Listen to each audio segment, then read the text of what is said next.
La palabra estorbo cruzó la ventana. No fue un susurro accidental. Fue la voz de mi nuera, clara y afilada, sobre el ruido de la licuadora en la cocina. Estaban discutiendo qué hacer con mis 35 años de recuerdos. Mi hijo, Diego, no la defendió. No levantó la voz para proteger a la mujer que le dio la vida. Solo bajó la mirada hacia la pantalla de su teléfono. Luego, caminó hacia el pasillo donde yo estaba parada, arrastrando los pies como un niño cobarde. Me miró a la altura de los rodapiés y me dio exactamente 7 días para empacar mi vida entera. Dijo que necesitaban el espacio para un nuevo proyecto.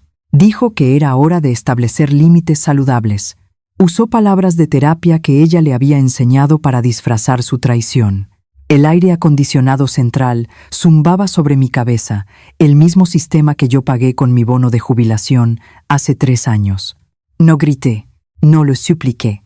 35 años trabajando como tasadora de propiedades para el condado de Miami-Dade me enseñaron una lección fundamental.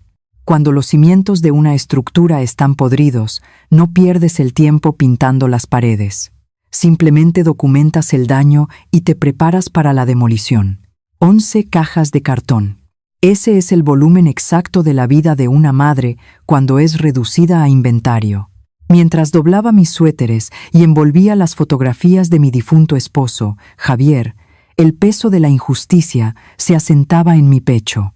Javier sufrió un derrame cerebral cuando Diego era apenas un niño. Pasó 22 años en una silla de ruedas. Yo modifiqué esa casa en Kendall con mis propias manos y mi propio salario. Ensanché los marcos de las puertas para que la silla pudiera pasar sin raspar la madera. Instalé barras de acero en los baños. Construí una rampa de concreto en la entrada del garaje. Pero para Penélope, mi nuera, esas modificaciones no eran actos de amor ni monumentos a la supervivencia de nuestra familia. Eran, según sus propias palabras, un crimen contra la estética del diseño de interiores. Penélope perdió la fortuna de su familia en la crisis inmobiliaria del año 2008. Pasaron de tener una mansión en Coral Gables a alquilar un apartamento pequeño en Hialeah. Ese trauma financiero no la hizo humilde. La hizo despiadada. Se convirtió en una de esas influenciadoras de redes sociales obsesionadas con la cultura del esfuerzo en Miami. Para ella, las propiedades no son hogares donde las familias crecen y envejecen. Son contenido digital. Son plataformas de alquiler a corto plazo, para turistas que vienen a destruir la paz de nuestro vecindario. Y yo, con mis medicinas para la presión arterial y mis álbumes de fotos viejos, arruinaba la imagen de riqueza que ella intentaba proyectar al mundo. El pago inicial de esa casa salió del seguro de vida de Javier. Fue el dinero de su sangre y de su ausencia. Pero cometí el error más grande que puede cometer una madre latina. Puse las escrituras a nombre de Diego. Quería darle una ventaja en la vida, protegerlo de los impuestos de sucesión y asegurarme de que nunca tuviera que empezar desde cero. Confié en la sangre. Confié en el concepto sagrado de la familia. Pero en el despiadado mercado inmobiliario de Miami, la sangre no tiene valor de tasación. Solo los documentos firmados y notariados importan. Al 7º día, cargué las 11 cajas en el maletero de mi auto. Diego se paró en la entrada del garaje, con las manos en los bolsillos, evitando mi mirada. Murmuró algo sobre venir a visitarme los domingos y traerme café cubano. No le respondí. Encendí el motor y conduje hasta un motel barato cerca de la autopista Palmetto. La habitación olía a humo rancio, humedad atrapada y desinfectante industrial. Las luces de neón del estacionamiento parpadeaban a través de las cortinas delgadas, proyectando sombras largas sobre la alfombra manchada. Me senté en el borde de la cama, sintiendo la textura áspera del cubrecamas de poliéster bajo mis manos. No lloré. Las lágrimas son para las personas que aún tienen esperanza de ser amadas o comprendidas. En ese momento, en esa habitación lúgubre iluminada por el neón, la madre abnegada murió, y la tasadora de propiedades del condado despertó. Trabajé 35 años en la oficina del tasador. Conozco cada código de zonificación, cada gravamen fiscal y cada permiso de construcción en el sur de la Florida. He evaluado mansiones frente al mar en Miami Beach y edificios de apartamentos en ruinas en la pequeña Habana. He visto cómo la codicia destruye familias enteras por un pedazo de tierra o una herencia mal dividida. Mi mente está entrenada para calcular el valor exacto de las cosas. Y más importante aún, estoy entrenada para encontrar los defectos ocultos que nadie más ve. Decidí aplicar esa misma lógica fría y matemática a mi propia familia. Iba a tasar la traición de mi hijo y a cobrar la deuda con intereses. En el fondo de mi bolso encontré una vieja tableta electrónica. Diego me la había prestado hace meses para leer mis libros digitales y, en su arrogancia, nunca cerró su sesión de usuario. La pantalla estaba agrietada en una esquina, pero funcionaba. La conecté al internet inestable del motel. Una cascada de notificaciones inundó la pantalla casi de inmediato. Eran mensajes de un grupo de chat privado en la nube. El grupo se llamaba Imperio Miami. Los miembros eran Diego, Penélope y Camila. Camila es la madre de Penélope, una mujer recién divorciada, eternamente insatisfecha, que siempre me miró por encima del hombro porque mi acento era demasiado fuerte y mis manos tenían callos de trabajar en el jardín. Abrí el historial de mensajes. Estaban fechados desde hacía 6 meses. Fueron 6 meses de planificación meticulosa a mis espaldas, mientras yo les cocinaba la cena y les lavaba la ropa. Camila escribió un mensaje que decía: «Necesito saber si la vieja ya se fue. Mi contrato de alquiler termina el viernes y no voy a renovar con estos precios absurdos». Diego respondió: «Estoy en eso. Se está haciendo la víctima como siempre, pero le di el ultimátum de 7 días. No tiene a dónde ir, así que tendrá que aceptar la realidad». Penélope intervino diciendo: «Dile que necesitamos el espacio para el imperio de alquileres. Ella no entiende la riqueza moderna. Solo es un estorbo que ocupa metros cuadrados valiosos que podríamos estar monetizando». Leí cada palabra, cada sílaba cargada de veneno. Leí cómo se burlaban de mis muebles antiguos. Leí cómo Camila ya había comprado pintura blanca de diseñador para cubrir el papel tapiz que Javier y yo instalamos con tanta ilusión en 1998. El desalojo no fue un impulso de estrés. Fue una conspiración calculada, fría y premeditada para darle mi techo, mi santuario, a la madre de Penélope. 48 horas después de mi partida, mi teléfono sonó.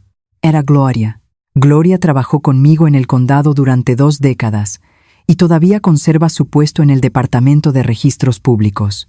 Es una mujer ferozmente leal, con ojos en todas partes y una red de contactos que rivaliza con cualquier agencia de inteligencia. Me dijo que acababa de pasar por mi antigua calle en Kendall durante su hora de almuerzo. Me confirmó que un camión de mudanzas estaba estacionado en la entrada de mi casa. Camila estaba bajando sus muebles de imitación de cuero y metiéndolos directamente en mi habitación. Gloria me preguntó, con la voz quebrada por la indignación, si yo estaba bien. Le dije que nunca había estado mejor. Le pedí que me hiciera un favor urgente. Le pedí que entrara al sistema interno del condado y me confirmara el estado legal y financiero de la propiedad de al lado. La casa de al lado pertenecía a Rosa. Rosa fue mi vecina y mi única amiga verdadera en esa calle durante 30 años. Juntas plantamos una hermosa bugambilia en la línea divisoria de nuestras propiedades. Esa planta creció salvaje y vibrante, entrelazando sus ramas llenas de espinas a través de la cerca de madera podrida. Era el único puente vivo entre las 2 casas, una explosión de color rosa violento en medio de un vecindario obsesionado con el césped perfectamente cortado. Pero Rosa enfermó gravemente hace 3 años y fue trasladada a un centro de vida asistida por el Estado. Su hijo, Mateo, vive en Nueva York. Mateo es un hombre de finanzas, ocupado y distante, que consideraba la casa de su madre como una carga financiera inútil. Dejó que la propiedad se deteriorara por completo. Dejó que el césped creciera hasta las rodillas y que el techo acumulara moho. Y lo más importante para mi plan, dejó de pagar los impuestos a la propiedad. En el estado de la Florida, si no pagas tus impuestos a la propiedad, el condado no te quita la casa de inmediato. El proceso es lento, burocrático y está diseñado para exprimir cada centavo de los ciudadanos. Primero, El condado vende certificados de impuestos a inversionistas privados que buscan ganar intereses.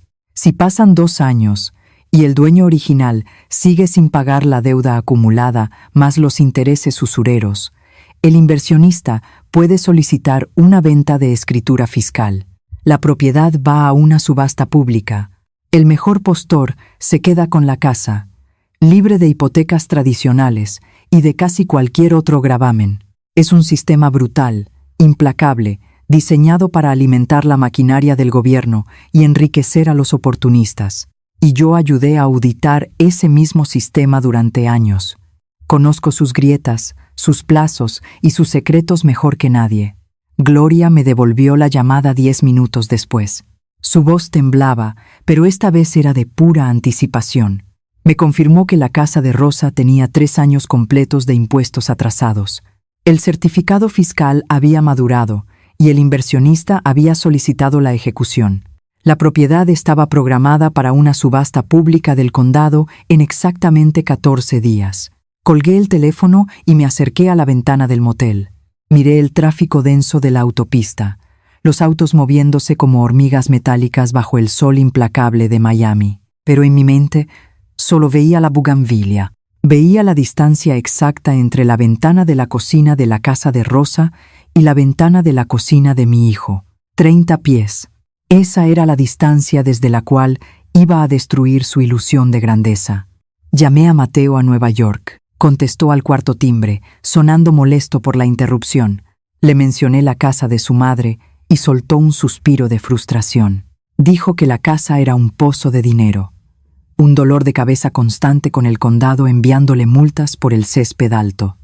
Me confesó que había firmado un documento de renuncia de derechos para dejar que el condado se la llevara y terminar con el problema. No le importaba perderla. Solo quería borrarla de su hoja de cálculo. Le di las gracias por su tiempo y colgué. El camino estaba completamente despejado. A la mañana siguiente, abrí la caja número 4. Saqué mi mejor traje de lino blanco. El mismo traje impecable que usaba cuando tenía que testificar como perito experto en las audiencias de disputas de propiedades del condado.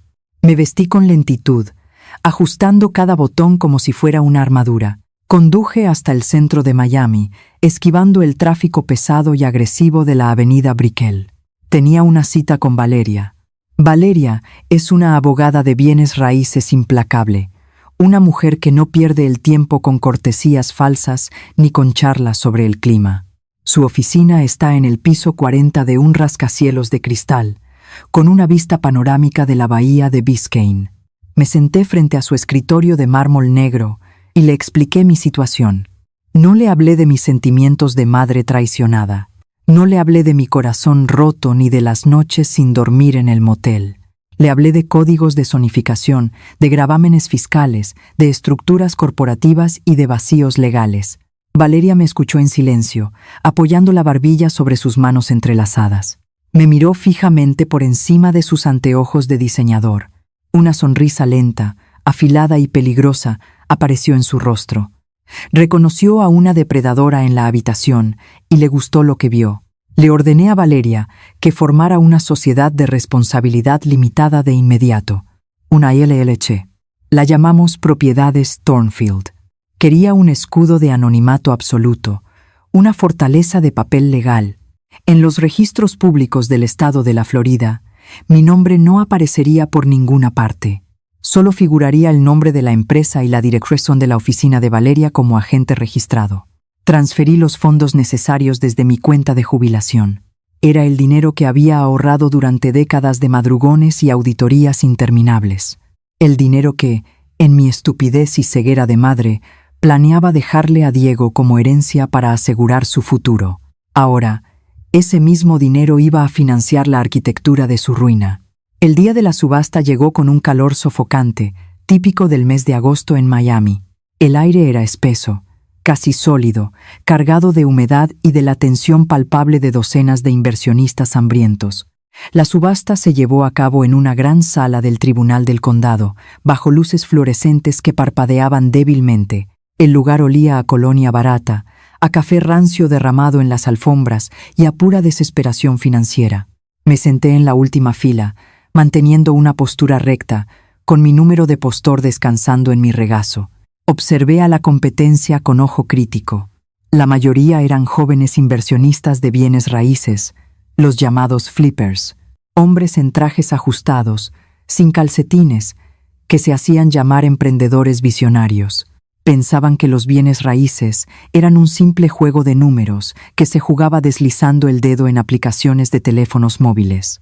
No entendían el peso del concreto, la humedad de los cimientos, ni la historia de la tierra sobre la que estaban pujando.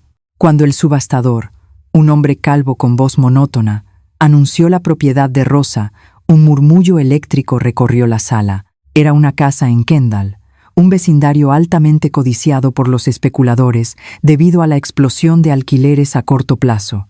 La oferta inicial cubría únicamente los impuestos atrasados y las tarifas administrativas del condado. $15,000. Inmediatamente, un joven en la primera fila levantó su paleta amarilla con entusiasmo. $20,000. Otro postor a la izquierda, un hombre mayor con camisa de flores, gritó: $30,000. Dejé que se pelearan como perros por un hueso. Dejé que agotaran su entusiasmo inicial y su adrenalina. Conozco profundamente la psicología de las subastas públicas. Los novatos pujan rápido, impulsados por la emoción y el ego. Los veteranos pujan tarde, impulsados por el cálculo y la paciencia. Cuando el precio llegó a $70,000, la sala se quedó en un silencio tenso. Solo quedaba el joven de la primera fila. Se giró en su silla y sonrió con arrogancia hacia el resto de la sala, creyendo que había ganado la batalla.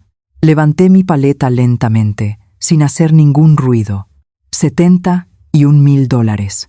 El joven se giró bruscamente para mirarme. Vio a una mujer latina mayor, con cabello gris perfectamente peinado y un traje de lino blanco. Frunció el ceño, claramente confundido, pensando que yo era una anciana desorientada que se había equivocado de sala de audiencias. Levantó su paleta con agresividad, intentando intimidarme. $75,000. Yo no parpadeé. No cambié mi expresión. $76,000. Él empezó a sudar, secándose la frente con el dorso de la mano. Consultó rápidamente una hoja de cálculo en la pantalla de su teléfono, murmurando números para sí mismo. Yo no necesitaba mirar ninguna pantalla ni consultar ninguna fórmula.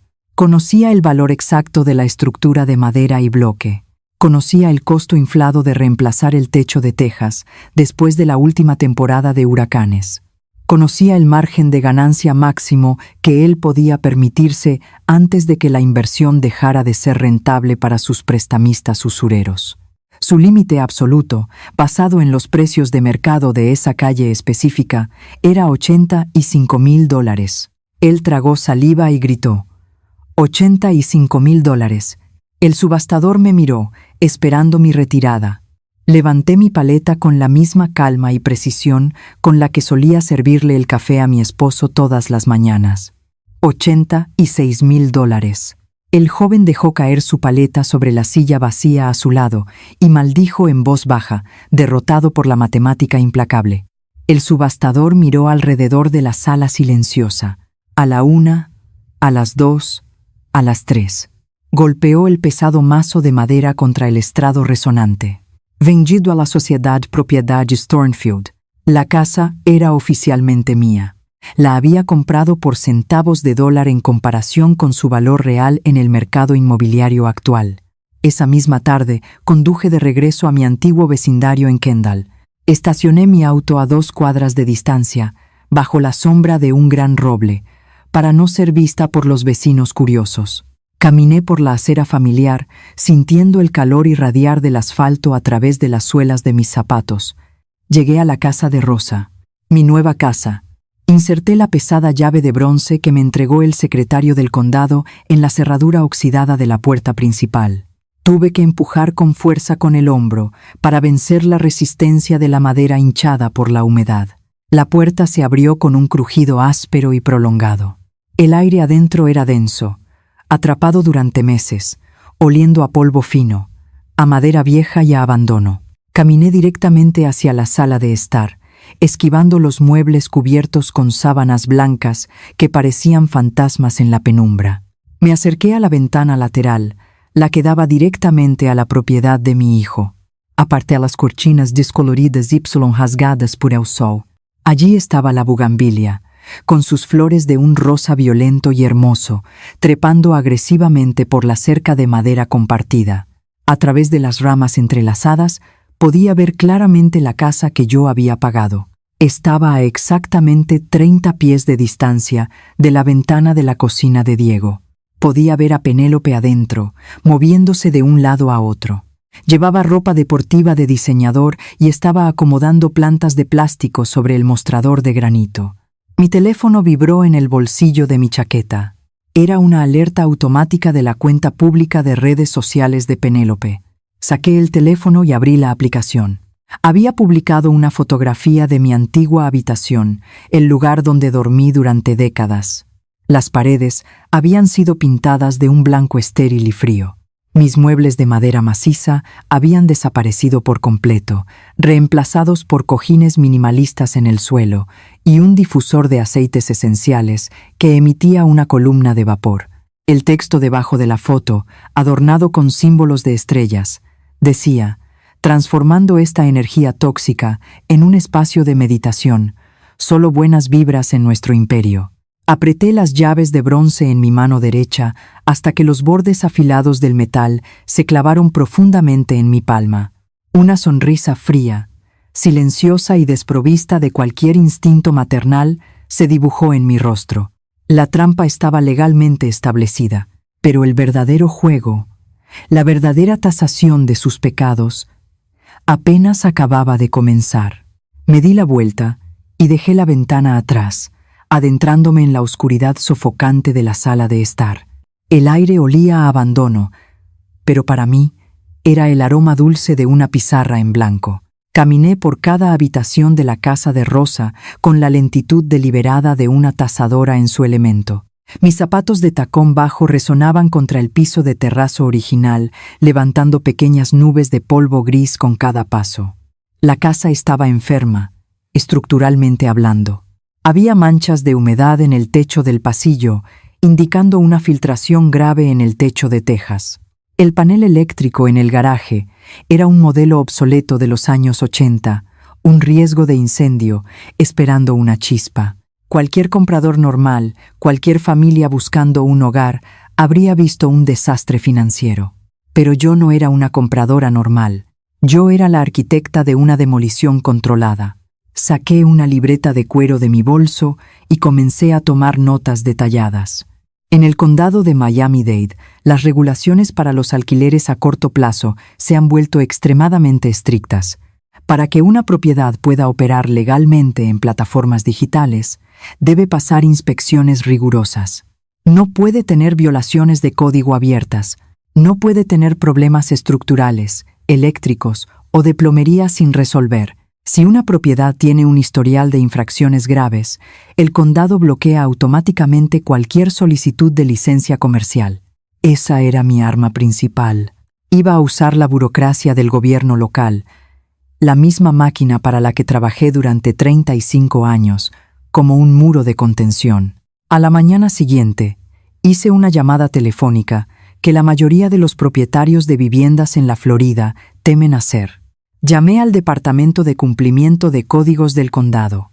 Me identifiqué como la representante legal de Propiedades Thornfield, la nueva entidad dueña de la casa. Solicité una inspección completa y exhaustiva de mi propia propiedad. El inspector asignado fue un hombre joven llamado Roberto, que llegó 2 días después con su tableta electrónica y su chaleco reflectante. Lo recibí en la entrada del garaje, vestida con mi ropa de trabajo habitual, pantalones de vestir oscuros y una blusa de seda. Roberto parecía confundido. Por lo general, los propietarios intentan ocultar los defectos, sobornar a los inspectores con café y sonrisas, o rogar por extensiones de tiempo. Yo hice exactamente lo contrario.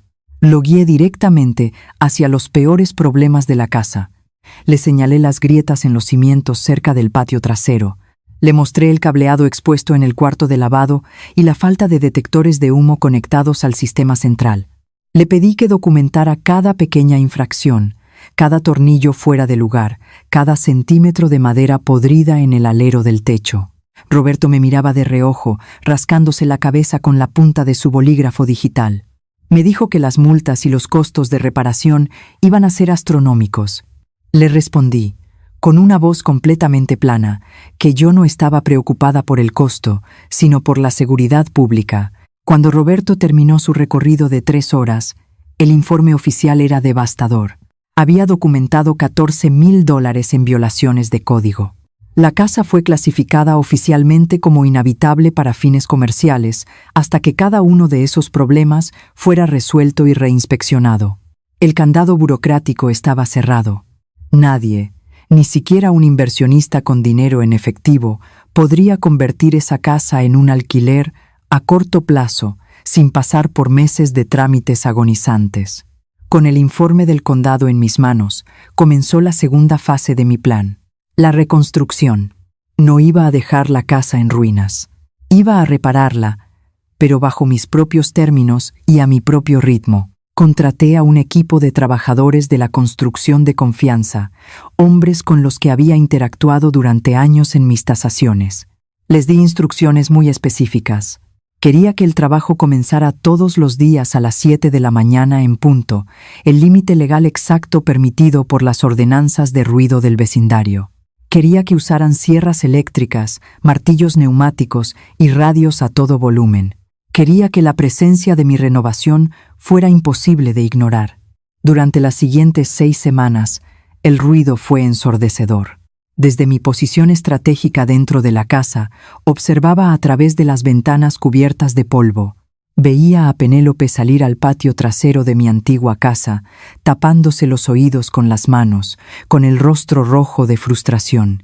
Sus intentos de grabar videos de estilo de vida para sus redes sociales eran constantemente interrumpidos por el sonido de las cortadoras de azulejos y los gritos de los trabajadores. Su supuesto espacio de meditación, mi antigua habitación, compartía una pared exterior que daba directamente a mi nuevo cuarto de máquinas.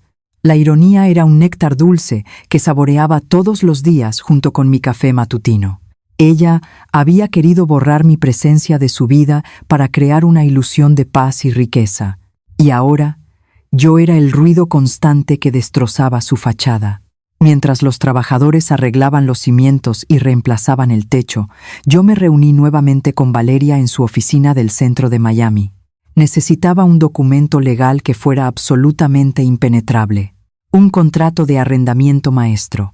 Le pedí a Valeria que redactara un contrato de alquiler entre Propiedades Thornfield y yo, Beatriz, como inquilina privada.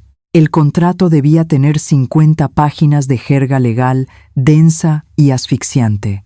Incluimos cláusulas que prohibían estrictamente cualquier tipo de subarrendamiento. Prohibimos el uso de la propiedad para actividades comerciales, sesiones de fotografía o alquileres vacacionales. Estipulamos que cualquier intento de violar estas reglas resultaría en una demanda inmediata por daños punitivos de $100,000. Valeria redactó el documento con una precisión quirúrgica. Cuando me entregó la copia final, encuadernada en una carpeta de cuero negro, me dijo que ni siquiera un equipo de abogados corporativos podría encontrar un vacío legal en ese texto. Firmé el contrato con mi nombre real en la línea de la inquilina, y Valeria firmó como la representante de la empresa fantasma. Yo era, a los ojos de la ley, una ciudadana responsable alquilando una propiedad a una corporación estricta. Mientras tanto, en las calles de Kendall, el veneno de Camila comenzaba a esparcirse. Gloria, mi antigua colega y amiga leal, me llamaba 2 veces por semana para darme el reporte de inteligencia del vecindario. Me contó que Camila se paseaba por las aceras al atardecer, deteniendo a los vecinos que paseaban a sus perros.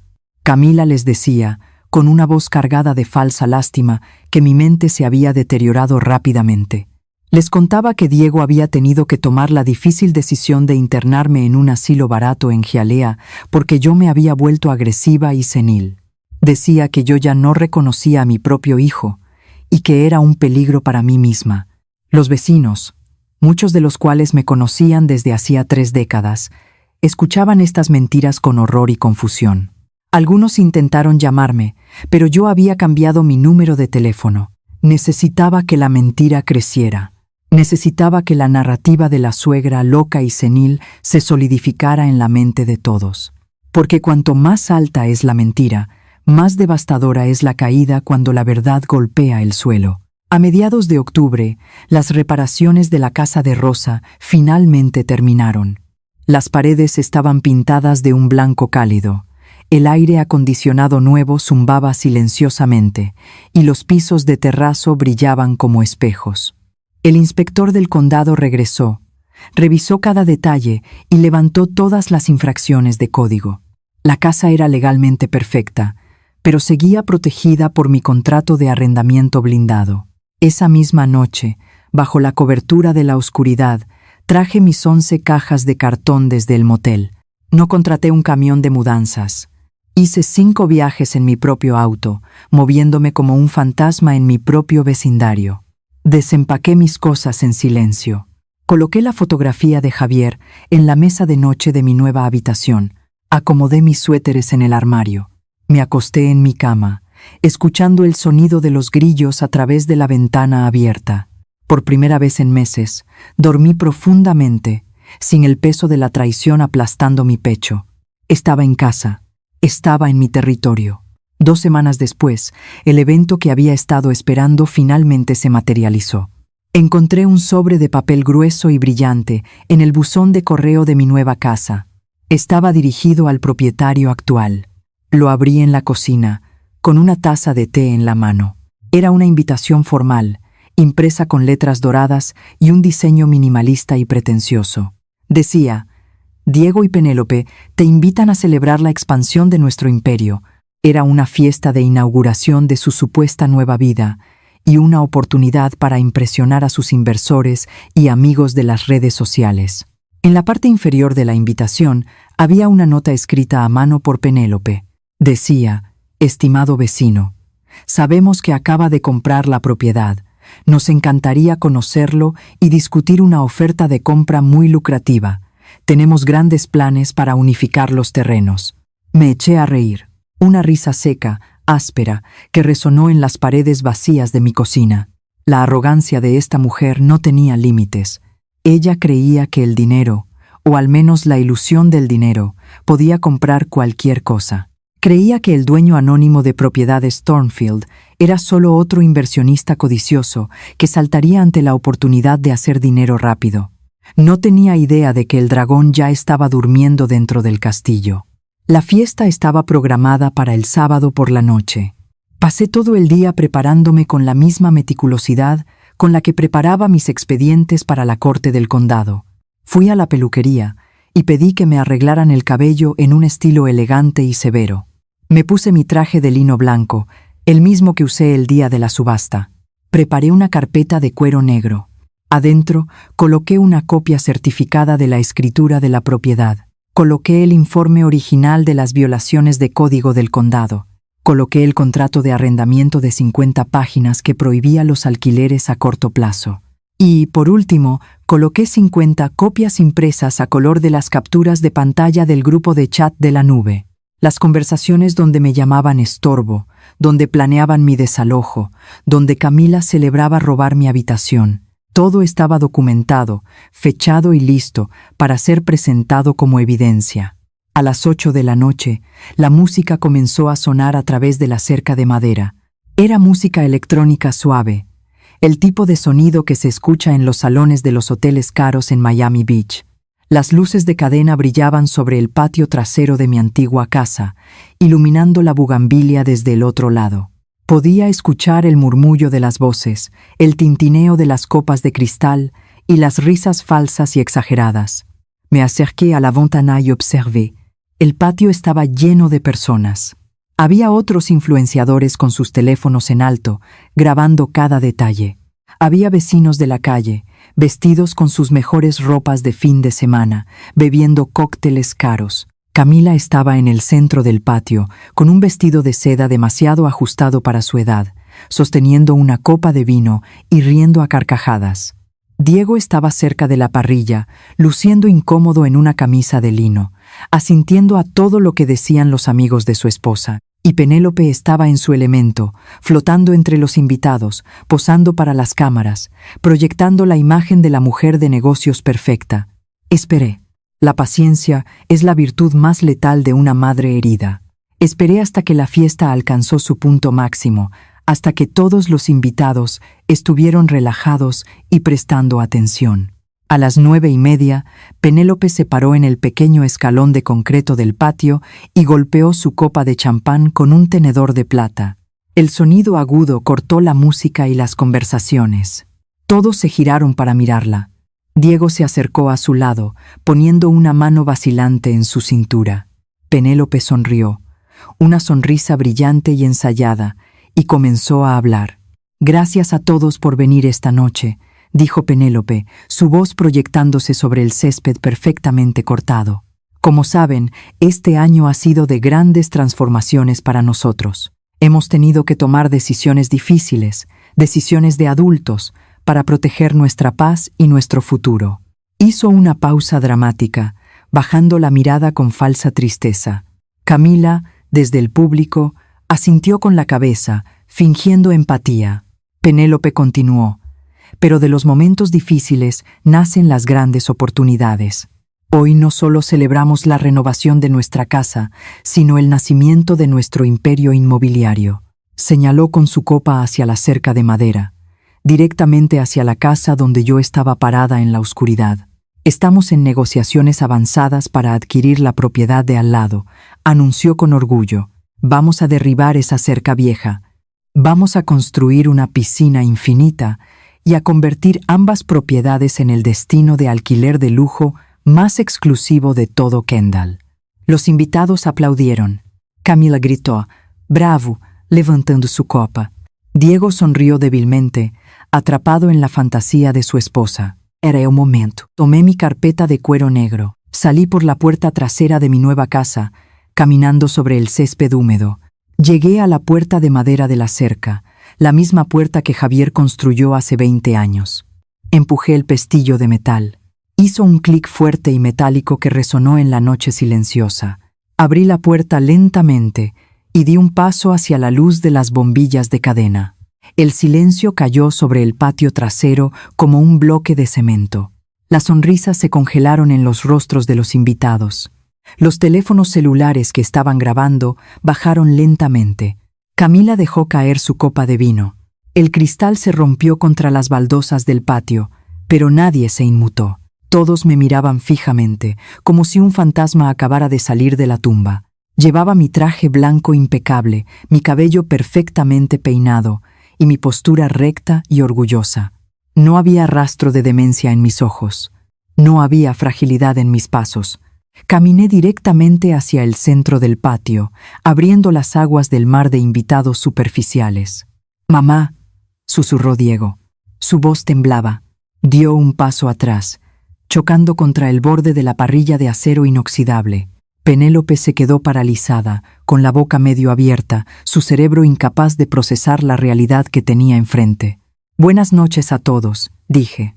Mi voz era clara, profunda y proyectaba la autoridad de 35 años en las salas de audiencias del condado. Lamento llegar tarde a la celebración de mi propia demencia. Un murmullo de asombro recorrió a los vecinos más antiguos. Miraron a Camila, quien de repente parecía querer fundirse con las sombras. Me detuve frente a Penélope. La miré de arriba a abajo, evaluando su valor y encontrándolo en cero. «Escuché que tienes grandes planes para la propiedad de al lado, Penélope», dije con calma. «Es una lástima que tu debida diligencia sea tan deficiente como tu moralidad». Abrí la carpeta de cuero negro. Saqué el primer documento, la escritura de propiedad, y lo dejé caer sobre la mesa de aperitivos, justo encima de una bandeja de quesos importados. «Soy la dueña absoluta de la propiedad», dije, asegurándome de que cada persona en el patio me escuchara. La compré en una subasta del condado por $86,000. Dinero en efectivo, el mismo dinero que iba a ser la herencia de mi hijo. Penélope parpadeó rápidamente, su rostro perdiendo todo el color. Pero tartamudeó. «Nosotros contactamos a la empresa, a Propiedades Thornfield. Sonreí, una sonrisa fría y afilada. Propiedad Stonefield soy yo, querida. Saqué el segundo documento, el informe de inspección del condado, y como dueña responsable, me aseguré de que la propiedad pasara por una inspección rigurosa. Resulta que la casa tiene un historial documentado de $14,000 en violaciones de código. Aunque ya las reparé, ese historial en el sistema del condado significa que nunca, bajo ninguna circunstancia, obtendrás un permiso comercial para operar un alquiler a corto plazo allí. El condado de Miami-Dade no olvida. Y yo tampoco. Diego dio un paso adelante, levantando las manos en un gesto de rendición. «Mamá, por favor, podemos hablar de esto adentro», suplicó. «No hagas una escena aquí». Me giré hacia mi hijo, el niño al que le curé las rodillas raspadas, el hombre al que le compré esta misma casa con la sangre de su padre. «No hay nada de qué hablar en privado, Diego», dije, mi voz cortando el aire húmedo como un cuchillo de carnicero. «Ustedes hicieron de mi desalojo un proyecto de equipo. Es justo que su humillación sea un evento público». Metí la mano en la carpeta por última vez. Saqué las 50 copias impresas a color de los mensajes de texto. Las levanté en el aire para que todos las vieran. «Camila ha estado diciéndoles a todos en este vecindario que perdí la razón», dije, paseando mi mirada por los rostros de mis antiguos vecinos, «que estoy en un asilo, que soy un peligro, pero la verdad es mucho más simple y mucho más cruel».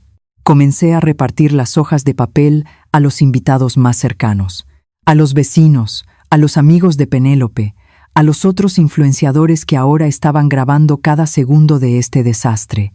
Lynn les Orne. Lean cómo planearon echarme a la calle con 7 días de anticipación para que la madre de Penélope pudiera mudarse a mi habitación. Lean cómo me llamaron un estorbo. Lean cómo se burlaron de mis muebles y de mi vida. El pánico estalló en el patio. La gente comenzó a leer los papeles, sus ojos abriéndose de par en par por la sorpresa y el asco.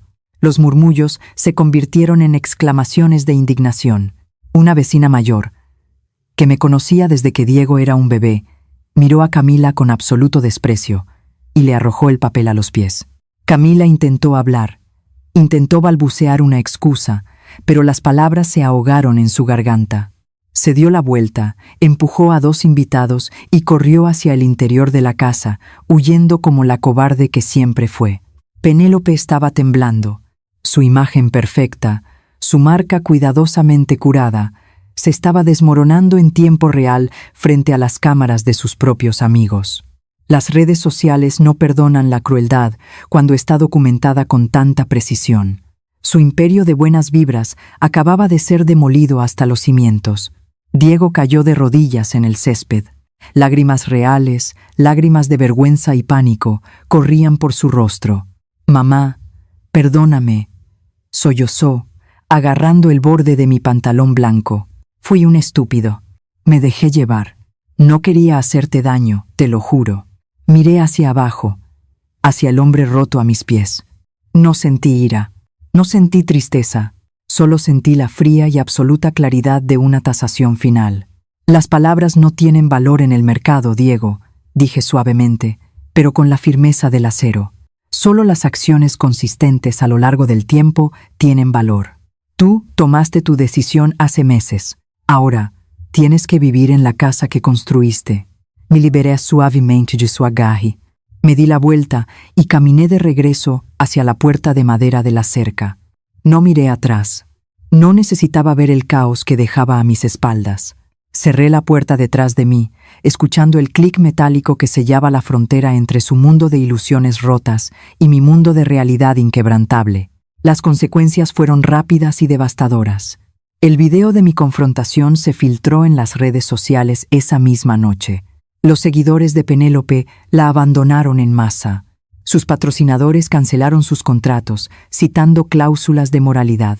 La presión pública fue tan intensa que Camila empacó sus cosas en bolsas de basura negras y abandonó la casa de Diego 3 días después, regresando a un apartamento minúsculo en otra ciudad. La casa de mi hijo se convirtió en un mausoleo silencioso, lleno de muebles caros, pero vacío de cualquier amor verdadero. Diego intentó venir a mi puerta varias veces. Se paraba en mi porche, tocando el timbre, dejando mensajes de voz llenos de arrepentimiento y promesas vacías. Nunca le abrí la puerta, nunca le devolví las llamadas. Establecí un límite de concreto armado. Él tendría que pasar años demostrando que había cambiado, años de terapia y humildad, antes de que yo siquiera considerara sentarme a tomar un café con él. El amor de una madre es incondicional, pero el acceso a la vida de una madre es un privilegio que se debe ganar. Ahora, las mañanas en Kendall son tranquilas. Me levanto temprano, antes de que el sol de Miami se vuelva demasiado opresivo. Salgo al porche trasero de mi nueva casa, vistiendo una bata cómoda. Me siento en una mecedora de mimbre que compré en una tienda de antigüedades, una pieza con historia y carácter. En mis manos sostengo una taza de café cubano recién colado, oscuro, dulce y fuerte. Miro hacia la línea de la propiedad. La cerca de madera sigue ahí, marcando el límite legal de mi territorio. Pero la bugambilia está más hermosa que nunca. Sus flores de un rosa violento brillan bajo la luz de la mañana, salvajes, indomables y profundamente arraigadas en la tierra. Tomo un sorbo de mi café, sintiendo el calor reconfortante en mi pecho. Respiro el aire húmedo, escuchando el canto de los pájaros. He recuperado mi valor. He asegurado mi paz. Y mi tasación final es perfecta.